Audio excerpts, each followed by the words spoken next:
ಬಳ್ಳಾರಿಯಲ್ಲಿ ಬ್ಯಾನರ್ ವಿಚಾರಕ್ಕೆ ಫೈರಿಂಗ್ ಪ್ರಕರಣಕ್ಕೆ ಸಂಬಂಧಪಟ್ಟಂತೆ ಗುಂಪು ಘರ್ಷಣೆಗೆ ಸಂಬಂಧಪಟ್ಟ ಮತ್ತೊಂದು ವಿಡಿಯೋ ಬಿಡುಗಡೆಯಾಗಿದೆ. ಇಲ್ಲಿ ಬಡಿದಾಟಕ್ಕೆ ಮೇಜರ್ ಟ್ವಿಸ್ಟ್ ಕೊಡ್ತಾ ಇದೆ ಈ ಒಂದು ದೃಶ್ಯ.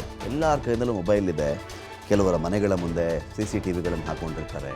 ಸೊ ಹಾಗಾಗಿ ಈ ಒಂದು ವಿಚಾರಕ್ಕೆ ಸಂಬಂಧಪಟ್ಟಂತೆ ಹಂತ ಹಂತವಾಗಿ ವಿಡಿಯೋ ಬಿಡುಗಡೆ ಆಗ್ತಾ ಇರೋದು. ಇಲ್ಲಿ ಹಂತವಾಗಿ ಈ ಒಂದು ಒಮ್ಮೆ ರೆಡ್ಡಿ ಕಡೆಯವರು ಕೊಡಬಹುದು, ಇನ್ನೊಮ್ಮೆ ಸತೀಶ್ ರೆಡ್ಡಿ ಕಡೆಯವರು ಕೊಡಬಹುದು. ಒಮ್ಮೆ ರಾಮುಲು ಬಿಡುಗಡೆ ಮಾಡಬಹುದು, ಒಮ್ಮೆ ಜನಾರ್ದನ ರೆಡ್ಡಿ ಬಿಡುಗಡೆ ಮಾಡಬಹುದು, ಒಮ್ಮೆ ಭರತ್ ರೆಡ್ಡಿ ಬಿಡುಗಡೆ ಮಾಡಬಹುದು, ಇನ್ನೊಮ್ಮೆ ಕಾಂಗ್ರೆಸ್ ಕಾರ್ಯಕರ್ತರು ಬಿಡುಗಡೆ ಮಾಡಬಹುದು. ಆ ಥರ ಇದೆ. ಜನಾರ್ದನ ರೆಡ್ಡಿ ಮನೆ ಮೇಲೆ ನಿಂತುಕೊಂಡು ಗುಂಡು ಹಾರಿಸಲಾಯಿತಾ? ಆಯಿತು, ರೆಡ್ಡಿಗೆ ಒಂದು ಪ್ರೆಸೆಂಟೇಷನ್ ಕೊಟ್ಟರು. ಅಲ್ಲಿ ನೋಡಿ ರಾಜಶೇಖರ್ ಯಾವ ಥರ ಗುಂಡು ಹಾರಿಸಿದ್ರು.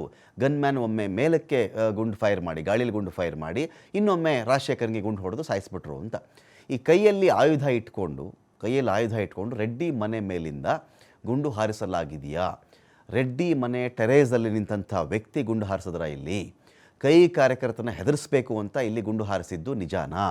ಆ ನಿಗೂಢ ವ್ಯಕ್ತಿಯನ್ನು ಪೊಲೀಸರು ಯಾಕೆ ಇಲ್ಲಿವರೆಗೂ ಅರೆಸ್ಟ್ ಮಾಡಿಲ್ಲ? ಯಾರ ನಿಗೂಢ ವ್ಯಕ್ತಿ ಕೇಳಬೇಕಾಗಿತ್ತಲ್ವಾ, ಕರ್ಕೊಂಡು ಬರಬೇಕಾಗಿತ್ತಲ್ವಾ, ಅರೆಸ್ಟ್ ಮಾಡಬೇಕಾಗಿತ್ತಲ್ವಾ ಅಂತ ಪ್ರಶ್ನೆ ಇದೆ. ಇಲ್ಲಿ ಮೊದಲು ಗುಂಡು ಹಾರಿಸಿದ್ದಕ್ಕೆ ಸತೀಶ್ ರೆಡ್ಡಿ ಗನ್ಮ್ಯಾನ್ ಫೈರಿಂಗ್ ಮಾಡಿದ್ದಲ್ಲಿ, ಈತ ಮನೆ ಮೇಲಿಂದ ಗುಂಡು ಹಾರಿಸ್ತಿರ್ಬೇಕಾದ್ರೆ ಸತೀಶ್ ರೆಡ್ಡಿ ಆ ಮನೆ ಕಡೆಗೆ, ಸತೀಶ್ ರೆಡ್ಡಿ ಕಡೆಯವರು, ಸತೀಶ್ ರೆಡ್ಡಿಯ ಗನ್ಮ್ಯಾನ್ ಆ ಮನೆ ಕಡೆಗೆ ಗುಂಡು ಹಾರಿಸಿದ್ದ. ಯಾರೋ ಮೇಲಿಂದ ಶೂಟ್ ಮಾಡ್ತಾ ಇದ್ದಾರೆ ಅಂದಾಗ ಆ ಮನೆ ಕಡೆಗೆ ಇವರು ಕೂಡ ಶೂಟ್ ಮಾಡಿರೋದ? ಹಾಗಾದರೆ ಜನಾರ್ದನ ರೆಡ್ಡಿ ಮನೆ ಮೇಲೆ ನಿಂತುಕೊಂಡು ಶೂಟ್ ಮಾಡಿದಂಥ ವ್ಯಕ್ತಿ ಯಾರು? ಅವನು ಮಾಡಿದ್ನ ರೆಡ್ಡಿ ಕಡೆಯವರು ಇದನ್ನು ಮಾಡಿಸಿದ್ರ ಅಂತ ಒಂದು ಪ್ರಶ್ನೆ ಇಲ್ಲಿದೆ.